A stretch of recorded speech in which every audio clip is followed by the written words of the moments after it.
स्वागत है सभी लोगों का। आज के वीडियो में आप सभी लोगों को पता होगा सिलेक्शन पोस्ट 12 के जो एग्जाम एनालिसिस चल रहे हैं वो चैनल पे रेगुलर बेसिस पे किए जा रहे हैं, जो कि आपके कल से स्टार्ट हुए थे। तो कल भी हमने एक सभी शिफ्टों का जो क्वेश्चन पॉसिबल हो पाए थे, मिल गए थे सोर्स से, तो वो आप लोगों को इसका रिव्यू कराया था। तो आज 21 जून है, तो आज हम देखेंगे 21 जून के सभी शिफ्टों के जीके जीएस के क्वेश्चन जो आपके पूछे गए हैं। तो चलिए देखते हैं। पहला प्रश्न आपका, पहला प्रश्न पूछा गया था गवर्नर जनरल ऑफ बंगाल। तो गवर्नर जनरल ऑफ बंगाल कौन है? तो ये होगा आपका बोरिंग हेस्टिंग। ये गवर्नर जनरल ऑफ बंगाल था।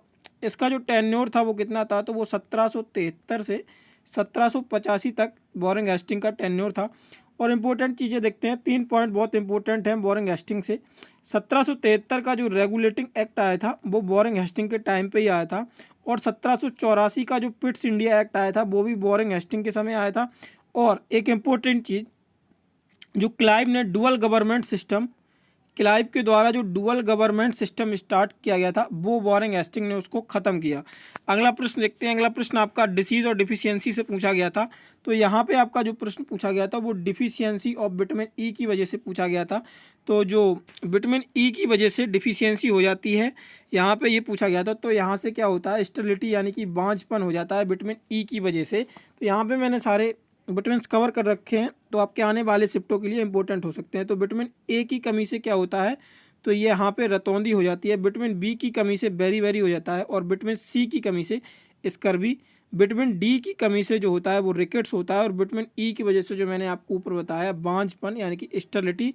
और विटामिन के की कमी से जो होता है वो रक्त का थक्का ना जमना, ब्लड क्लॉटिंग ना होना, विटामिन के की कमी से। तो ये आपके सारे विटामिन की डिफिशियंसी के डिजीज़ थे। तो इसको आप देख लीजिए एक बार, ये इंपॉर्टेंट हो सकते हैं। ये कल भी एक डिफिशियंसी पूछी गई थी और इनके जो साइंटिफिक नेम होते हैं वो भी आप लोग एक बार जरूर देख लीजिएगा।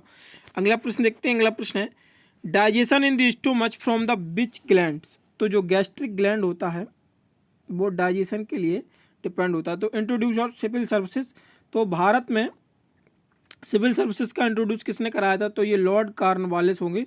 लॉन्ग वॉक टू फ्रीडम किसकी है? तो ये नेल्सन मंडेला की ये पुस्तक है, Long Walk to Freedom. Squad game, squad games जो ये बुक है ये किसकी है? तो ये स्क्वाड गेम्स जो आपकी है ये 2006 में ये बुक पब्लिश हुई थी आपकी। स्क्वाड गेम्स कब ये पब्लिश हुई थी? तो ये 2006 में बुक पब्लिश हुई थी। और ये विक्रम चंद्रा की बुक है। किसकी बुक है? विक्रम चंद्रा की। स्क्वाड गेम 2006 में पब्लिश हुई थी। इंपॉर्टेंट है क्योंकि इसका जेई में जो स्क्वाड गेम्स का पूछा गया था ना, तो वो 2006 इसका ईयर पूछा गया था विक्रम सेठ के द्वारा, मतलब ऐसे पूछा गया था उसमें। विक्रम सेठ के द्वारा जो स्क्वाड गेम बुक है उसको कब लॉन्च किया गया था? तो 2006 में इसको लॉन्च किया गया था। तो आर्टिकल आपका डीपीएसपी से पूछा गया था। तो डीपीएसपी जो directive principle of state policies हैं, तो इसका आर्टिकल कौन सा होगा? तो ये आर्टिकल 51 से संबंधित है। अगला प्रश्न आपका देखते हैं। अगला प्रश्न है रूलर आफ्टर शाहजहां। यहाँ पे प्रश्न पूछा गया था तो शाहजहां के बाद कौन सा रूलर आया था? तो शाहजहां के बाद जो आपका रूलर आया था वो आया था औरंगजेब। यहाँ पे हम पूरा देख लेते हैं मुगल पीरियड। तो बाबर जो आया था वो 1526 से 1530 तक। बाबर के बाद आया हुमायूं 1530 से 1540। इसके बाद फिर से आया 1555 से 1556। अकबर 1556 से 1605। जहांगीर 1605 से 1626। शाहजहां 1626 से 1627 से 1658 तक। और शाहजहां के बाद कौन आया था? तो औरंगजेब आया था 1658 से 1707 तक। ये आपका टेन्योर है सभी का। अगला प्रश्न देखते हैं। अगला प्रश्न आपका पूछा गया था कंपोजिशन ऑफ फाइनेंस कमीशन। तो फाइनेंस कमीशन का जो कंपोजिशन होता है वो क्या होता है? तो वो 1:3 का कंपोजिशन होता है। यहाँ पे एक प्रमुख होता है, बाकी 2 सबऑर्डिनेट्स होते हैं फाइनेंस कमीशन में। और ये किस में बात की गई है? तो ये आर्टिकल 280 में इसकी फाइनेंस कमीशन की बात की गई है। और अभी जो वर्तमान समय में जो फाइनेंस कमीशन है 16वां जो वित्त आयोग है, उसके अध्यक्ष कौन है? तो यहाँ पे होंगे अरविंद पनगड़िया, उसके अध्यक्ष बनाए गए हैं, जो कि 2030 तक रहेंगे। अगला देखते हैं। अगला है विष्णु गोविंद जोग रिलेटेड टू। तो विष्णु गोविंद जोग जो संबंधित है, विष्णु गोविंद जोग का संबंध किससे है? तो इनका संबंध जो है वो वायलिन से है। विष्णु गोविंद जोग का संबंध वायलिन से। कुछ इंपोर्टेंट नाम देख लेते हैं। आल एल सुब्रमण्यम है, एल सुब्रमण्यम। और मनोज जॉर्ज ये वायलिन के इंपोर्टेंट नाम है। और एल शंकर, ये आपके वायलिन से संबंधित नाम है। और विष्णु जोग ये पूछा गया था आज के एग्जाम में, जो वायलिन से संबंधित है। अगला प्रश्न देखते हैं, Megasthenes is the brand ambassador of, तो ये सेलुकस निकेटर का ब्रांड एम्बेसडर था। तो एस राधाकृष्णन का टेन्योर पूछा गया था। एस राधाकृष्णन जो कि भारत रत्न सम्मानित है, सेकेंड ये प्रेसिडेंट थे, और इनका टेन्योर जो था वो प्रेसिडेंट का टेन्योर ही पूछा गया था। 1962 से 1967 तक ये प्रेसिडेंट रहे, और ये वाइस प्रेसिडेंट भी रहे। पहले वाइस प्रेसिडेंट रहे ये एस राधाकृष्णन, और दूसरे राष्ट्रपति रहे। अगला प्रश्न देखते हैं। अगला प्रश्न है यहाँ पर, नॉट अ रबी क्रॉप, तो यहाँ पे आपको ऑप्शंस दिए गए थे, उसमें रबी क्रॉप पूछा गया था, कौन सा रबी क्रॉप नहीं है। तो आप लोगों को बता दें, रबी क्रॉप यहाँ से आप लोग देख सकते हैं, रबी क्रॉप कौन सा होता है, आलू, गेहूं, जौ, सरसों और चना, ये रबी क्रॉप की फसलें हैं। अगला प्रश्न देखते हैं। अगला प्रश्न है आपका, वन संरक्षण अधिनियम, तो वन संरक्षण अधिनियम ये कब आया था। तो वन संरक्षण अधिनियम जो है वो 1967 में इसको 1976 में इसको इंट्रोड्यूस कराया गया था। वन संरक्षण अधिनियम को कब, 1976 में। कृष्णदेव राय को उपाधि कौन सी दी गई थी, तो यवन राज स्थापनाचार्य की कृष्णदेव राय को उपाधि दी गई थी। हर्षवर्धन को किसने हराया था, तो पुलकेशिन द्वितीय के द्वारा हर्षवर्धन को हराया गया था। आर्टिकल 171 ये आपका आज पूछा गया था, कल आपका आर्टिकल 26 पूछा गया था सेकंड शिफ्ट में। आर्टिकल डीपीएसपी से संबंधित एक स्टेटमेंट टाइप क्वेश्चन था, और डीपीएसपी आज भी आया। तो इम्पोर्टेंट डीपीएसपी है। कल 3 शिफ्ट हुई थी जो आपकी, तो 3 शिफ्ट में नोटिस किया, 2 में डीपीएसपी आया था, और एक में आर्टिकल 26 और एक में आर्टिकल गवर्नर से संबंधित पूछा हुआ था। उसमें गवर्नर की शक्तियाँ के बारे में पूछा गया था।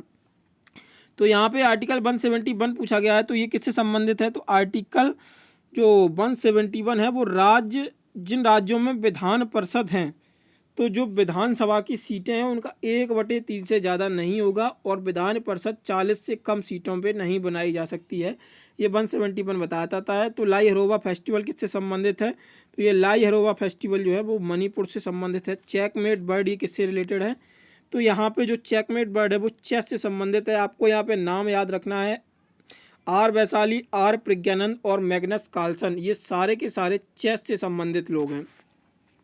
ठीक है, अगला प्रश्न देखते हैं। अगला प्रश्न है, इंडस वैली सिविलाइजेशन में डॉकयार्ड, तो लोथल एज यूजुअल, ये कल भी प्रश्न आया था।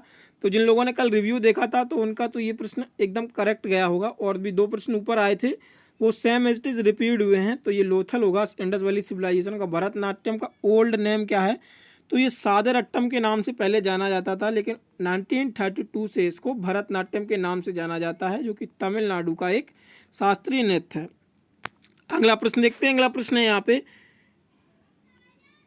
श्रीहरिकोटा आइलैंड लोकेटेड टू, तो श्रीहरिकोटा जो है वो नेल्लोर जिले में है, आंध्र प्रदेश के। इसके बाद है आपका अगेरी फेस्टिवल, तो ये अगेरी फेस्टिवल है जो आपका मुंबई में मनाया जाता है। A shot at history my obsessive journey to Olympic gold, ये किसकी बुक है, तो ये है अभिनव बिंद्रा की ये बुक है। अगला प्रश्न देखते हैं। अगला प्रश्न है, IRDI के प्रेसिडेंट कौन है, तो ये देवाशीष, कौन है, देवाशीष पांडा। देवाशीष पांडा IRDI के ये आपके प्रेसिडेंट हैं। और IRDI ये क्या है, तो insurance regulation and development authority of India. IRDI की जो स्थापना है वो 1999 में की गई थी। इसका जो हेडक्वार्टर है वो आपका हैदराबाद में है। अगला प्रश्न देखते हैं, सामर झील ये कहाँ पे है, तो ये पूछा गया था, तो ये राजस्थान में है। झील आपके कल भी पूछा गया था। जो चिल्का झील पूछा गया था उड़ीसा से संबंधित था, तो देख लीजिएगा आप। ये था आपका आज के 21 जून के सभी शिफ्टों का रिव्यू। आप लोगों को एक टिप बता दें, कल जो पेपर का लेवल था वो मॉडरेट था, और आज भी पेपर का लेवल जो है वो मॉडरेट है। स्कोर आपका 18+ गुड स्कोर होगा, और 15 से और 18 के बीच में एक एवरेज स्कोर माना जाएगा। एटलीस्ट अगर जो लेवल यहाँ पे दिख रहा है रिव्यू के हिसाब से, अगर ये लेवल आ रहा है तो 15+ स्कोर करने में कोई दिक्कत नहीं होगी, और 15+ स्कोर एक वेरी गुड स्कोर है। अगर आप कर रहे हैं एवरेज से ऊपर ही जाएंगे, और अगर आप 18+ कर रहे हैं तो फिर एक्सीलेंट है। जीएस में रैंक बनना पक्का है अगर 18+ आ रहा है तो लेवल ज़्यादा टफ नहीं हुआ है, आज भी मॉडरेट लेवल ही रहा है जीएस में, इजी टू मॉडरेट। बाकी देखते हैं कल क्या ट्रेंड चलता है। और आप लोगों को बता दें, इसका PDF आप लोग हमारे टेलीग्राम चैनल से डाउनलोड कर सकते हैं। टेलीग्राम चैनल का लिंक आप लोगों को डिस्क्रिप्शन में मिल जाएगा। वहाँ से आप लोग ये पीडीएफ विथ एनोटेशन डाउनलोड कर सकते हैं। तो टेलीग्राम चैनल का लिंक डिस्क्रिप्शन में है, और इनका टेस्ट आप लोग देना चाहें अगर एमसीक्यू फॉर्मेट में, तो वो हमारी वेबसाइट www.घंटाजॉब.com पर आपको ये ऑनलाइन टेस्ट देने को मिल जाएगा एमसीक्यू फॉर्मेट में। धन्यवाद। अगर आप लोगों को वीडियो पसंद आती है और हेल्पफुल लगती है तो आप लोग लाइक और शेयर ज़रूर करें, और हमारे चैनल को सब्सक्राइब एक बार ज़रूर करें। अगर पहली बार हैं तो ज़रूर सब्सक्राइब कर लें और बेल आइकन ज़रूर प्रेस करके रखें, जिससे आप लोगों को आने वाली वीडियोज़ का नोटिफिकेशन सबसे पहले प्राप्त हो। धन्यवाद।